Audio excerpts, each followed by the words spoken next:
Hello and welcome to Wednesday's Words of Worship.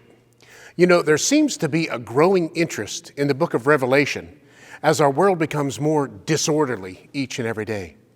People are more interested in prophecies and signs and times, wanting to know when we can expect Jesus to come back. Well, of course, none of us knows the day or the date or the time. So in whatever time we have left, we should use it wisely in our kingdom service. In the 7 letters to the 7 churches found in Revelation, God commends the church at Ephesus for their patient endurance, their intolerance of evil, suffering for Christ's name, and exposing false apostles. This church looked amazing on paper, but Jesus tells them, "But I have this against you, that you have abandoned the love you had at first." That's found in Revelation chapter 2. Now, because of the nature to be independent and self-sufficient, we can sometimes forget that we are dependent on God and that we need to worship Him just because of who He is. There's a story in Luke chapter 7 about a lady who worshiped by pouring oil on Jesus' feet. The account says this: when one of the Pharisees invited Jesus to have dinner with him, he went to the Pharisee's house and reclined at the table. A woman in that town who lived a sinful life learned that Jesus was eating at the Pharisee's house. So she came there with an alabaster jar of perfume. As she stood behind him at his feet, weeping, she began to wet his feet with her tears. Then she wiped them with her hair, kissed them, and poured the perfume on them. You know, most Bible scholars agree that this alabaster jar of perfume she brought was extremely expensive. Some say that it could have been worth the equivalent of a year's worth of wages.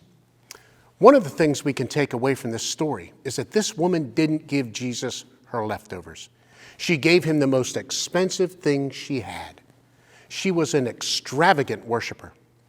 The text says that she had lived a sinful life. She sought after Jesus to find out where he was.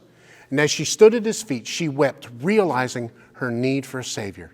She was broken before him. Her acts of humility reveal to us that she understood that Jesus was worthy of her worship just because of who he is and what he would eventually do for all humanity on the cross. This woman gave more than an extravagant gift. She anointed the lowest and most humble part of humanity, the feet.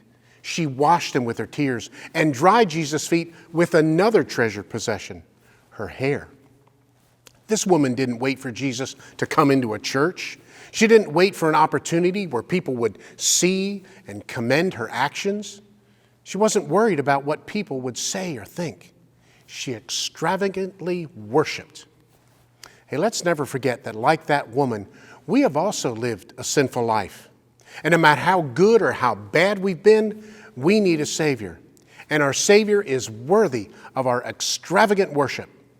Let's encourage each other to bring our best in our worship, to worship humbly, deeply, and out of a genuine first love. Hey, thanks for listening. I'm Kevin, and I hope to see you again next week.